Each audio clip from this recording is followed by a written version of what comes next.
Let's म्हणजे सुरूच करूया, कम टू द पॉइंट. 2025 साली मुंबईत मराठी माणसाचं पर्सेंटेज आज 27%. बाकीचे 63%.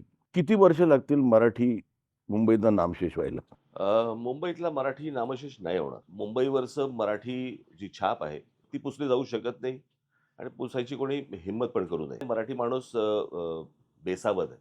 त्याने सावध होणं खूप आवश्यक आहे. आपल्या आजूबाजूला काय घडतंय, काय होतंय, कोण काय करतंय आणि काय बोलतंय, याकडे त्यांनी लक्ष देणं गरजेचं आहे, सतर्क राहणं तुम्ही हिमाचल प्रदेशमध्ये जाऊन तुम्ही स्वतःची 1 इंच जमीन घेऊन दाखवा. लांब कशाला जा, तुम्ही बाजूच्या गुजरातमध्ये जा आणि इतर राज्यातनं कोणी तिथे जाऊन ॲग्रीकल्चर लँड विकत घेऊ शकतो का ते बघा. म्हणजे आपल्याकडच्या शासनकर्त्यांनी, राज्यकर्त्यांनी पक्षीय मतभेद बाजूला सारून मला असं वाटतं या मराठी या गोष्टीकडे बघणं खूप आवश्यक आहे.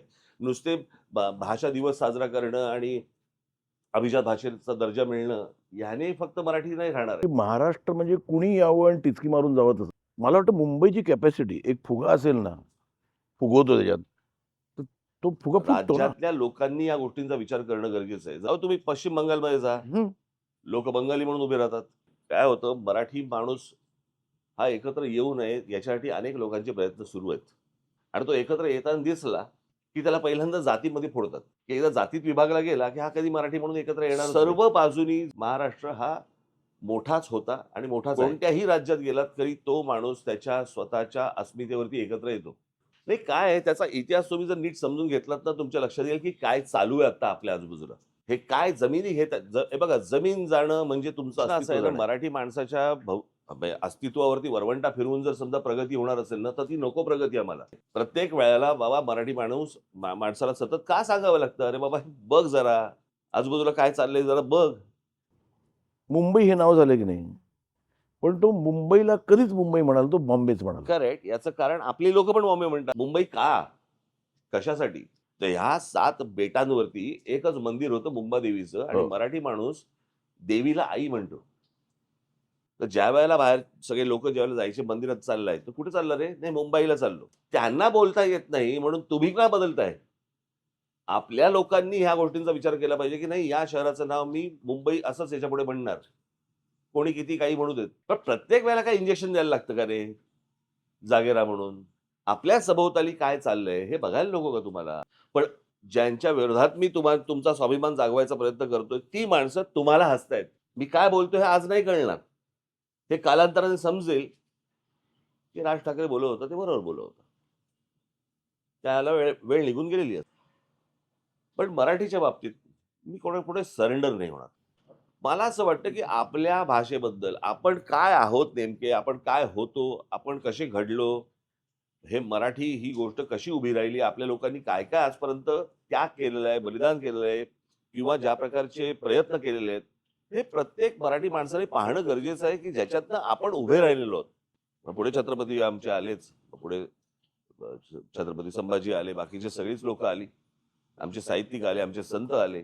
आज जगभरामध्ये तुम्ही जर समजा कोणालाही जर विचारलत, की तुम्हाला इंडस्ट्री थाटायची तर कुठे यायचंय? ते म्हणतात, की आम्हाला महाराष्ट्रात यायचंय. महाराष्ट्र खूप मोठा आहे हो. कळलं का?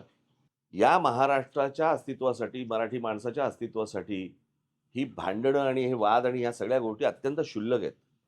म्हणजे तर माझं म्हणणं आहे, की सगळ्या महाराष्ट्रातल्या राजकीय पक्षांमधल्या सगळ्या मराठी लोकांनी येऊन एकच पक्ष काढावा. दुःख काय आहे, की आज काही प्रॉब्लेम झाला.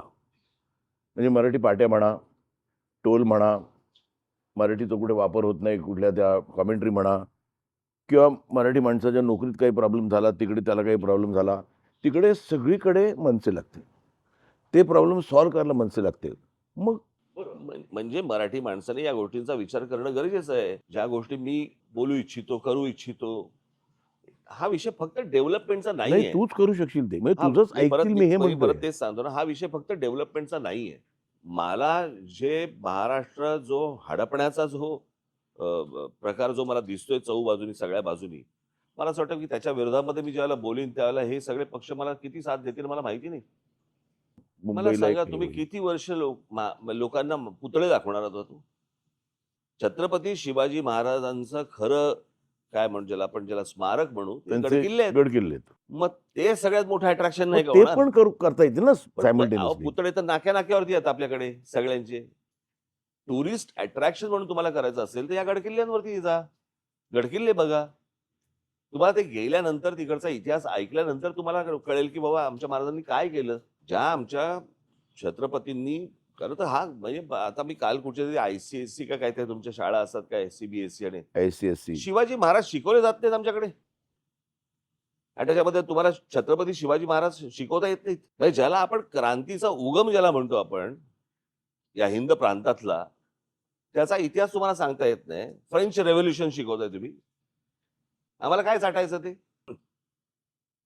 म्हणजे आपण एक साधी गोष्ट लक्षात घेऊया की 2.5, 3, 3.5 जिल्ह्याचे राज्य असलेला एक आमचा राजा. बरोबर आहे?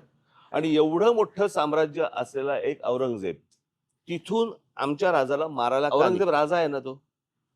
हम्म. त्याला मध्ये कळलं नसेल की ज्याला आपण मारायला निघालोय तो माणूस तर गेलेला आहे. मग आपण का चाललोय तिकडे? आपण परत जाऊ आता आग्र्याला. तो का आला इथे? म्हणजे एखादा राजा गेल्यानंतर त्याच्या प्रजेने एवढ्या प्रकारे मोठा लढा दिलेला हा एकमेव इतिहास आहे. बरोबर आहे? मग छत्रपती शिवाजी महाराज जर गेले होते तर हा माणूस 27 वर्ष इथे काय करत होता? संभाजीराजांशी लढला, ताराराणी साहेबांशी लढला, संताजी धनांशी लढला, राजाराम महाराजांशी लढला. मग इथे का लढला तो? कशासाठी आला होता? तो माणूस शिवाजी महाराज या माणसाला मारायला निघाला होता. त्याला कळलं होतं. तो शिवाजी या 3 अक्षराचा विचार मारायला निघाला होता. त्याची एक गोष्ट लक्षात आली होती, हा जर विचार पसरला या देशात, या भूभागात, तर आपलं काही खरं नाही. आणि पुढे तेच घडलं. ज्याला आपण मराठा साम्राज्याचा इतिहास ज्याला म्हणतो ना, तेच पुढे घडलं. एवढा बलशाली इतिहास असलेला आपला महाराष्ट्र, आपली मराठेशाही, आपण इतिहास विसरून बसलोय. आपण अस्तित्व गमावून बसलोय. मराठी भाषा कधी टिकेल? जेव्हा मराठी माणूस टिकेल ना. मराठी माणूसच जर समजा तुम्ही जर त्याचंच अस्तित्व जर समजा तुम्ही संपवून टाकलं, कसली अभिजात भाषेचा दर्जा मिळाला काय नाही मिळाला काय? इतकी प्रचंड संत परंपरा असलेला हा महाराष्ट्र तुम्हाला कुठच्या प्रदेशात मिळणार नाही हो, कुठच्या राज्यात मिळणार नाही. हे राष्ट्रपती भवनात आतमध्ये जा. आत गेलो, पेंटिंग्स पाहिली, खाली वाचली, सगळी मराठी नावं आहेत. SM पंडित आहेत, आचरेकर आहेत, सगळ्यांची नावं आहेत, सतावळेकर आहेत. काय आहे, मला एवढंच फक्त म्हणायचं ना की आपण हिंदू आहोत, आपण हिंदुत्व मानतो वगैरे वगैरे, मला मान्य. पण त्या हिंदुत्वाच्या नावाखाली आमचं मराठीत्व हे जर समजा संपुष्टात येणार असेल तर मला ते चालणार नाही. या देशामध्ये आम्ही हिंदू आहोत, आम्ही महाराष्ट्रात मराठी आहोत. हे आम्हाला बाळासाहेबांनी दिलेले विचार आहेत. मराठी भाषेला अभिजात भाषेचा दर्जा का मिळाला? कारण ती इतकी प्राचीन भाषा आहे म्हणून त्याला दर्जा मिळाला ना. आणि आज आमची मराठी मुलं मुली एकमेकांशी बोलताना हिंदीमध्ये बोलतात. अरे ज्याला 125-150 वर्षाचा इतिहास आहे त्या भाषेला, हिंदी भाषेला, ती भाषा तुम्ही बोलताय. भाषा वाईट नाहीये, भाषा कोणतीही चांगली जगातली. कारण त्या भाषेमागे एक कष्ट असतात. ती काही सहज बनत नाही भाषा.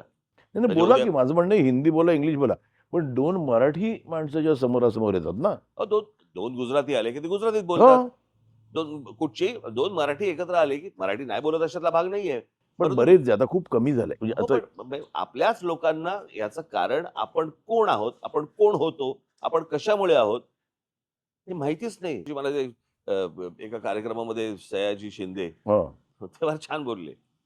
त्यावेळेला कुठेतरी गेलो होतो आणि तिकडे काहीतरी तो एक माणूस का काय आता मला आठवत नाही, फ्रेंच माणूस होता का कोणतरी माणूस होता का, तो त्याच्या भाषेत बोलायला लागला. मी मराठीत जोरजोरात बोलायला लागलो. तो काय बोलतोय मला कळेना, मी काय बोलतोय त्याला कळेना. मग कोणतरी एक माणूस आला आणि मग त्याने इंटरव्ह्यू केलं आणि मग त्याच्यानंतर तो विषय संपला. पण त्याची भाषा मला येत नाही ह्याचं काय म्हणू आपण त्याला, ह्याचा कमीपणा आपल्याला वाटण्यापेक्षा माझी भाषा त्याला येत नाही समजलं पाहिजे ना, त्याला कमीपणा वाटत ना. मला आज कित्येक अमराठी लोक मला दिसतात उत्तम मराठी बोलताना. कुठच्या पक्षाबरोबरची मैत्री मी समजू शकतो, पण त्या मैत्रीमध्ये जर समजा माझा कडवटपणा पातळ होणार असेल तर तो मला चालणार नाही. माझ्या बरोबरीने ह्या महाराष्ट्रामधला जो मराठीचा कडवटपणा आहे हा त्या कोणत्याही इतर पक्षांनी देखील तेवढाच जपला पाहिजे. कोणी भाजप असेल, अजून कुठचे दुसरे पक्ष असतील किंवा काही असेल, प्रत्येकाने ही गोष्ट कडवटपणे जपली पाहिजे. आज तुम्ही वेगळ्या पक्षात असाल पण तो तुमच्याही अस्तित्वाचा प्रश्न असेल उद्या भविष्यातला. तुमचं आहे अस्तित्व, ज्या गोष्टी आहेत या जर तुम्ही गमावून बसलात, कोण तुम्हाला कुत्रं विचारणार आहे का? त्या या सगळ्या ह्याच्यापेक्षा माझं असं म्हणणं आहे, मराठी माणसाने जागं राहणं गरजेचं आहे. त्यांनी जागृत राहणं गरजेचं आहे. कळलं का? आणि बाकीच्या राज्यांमधली लोकं त्यांच्या त्यांच्या भाषेसाठी, त्यांच्या त्यांच्या माणसांसाठी, त्यांच्या त्यांच्या चित्रपटांसाठी, नाटकांसाठी, इतर सगळ्या साहित्यासाठी, कशा सगळ्यासाठी जसे जेवढे जागृत असतात आणि कडवट असतात, मला असं वाटतं ती गोष्ट मराठी माणसाने हरवली नाही पाहिजे.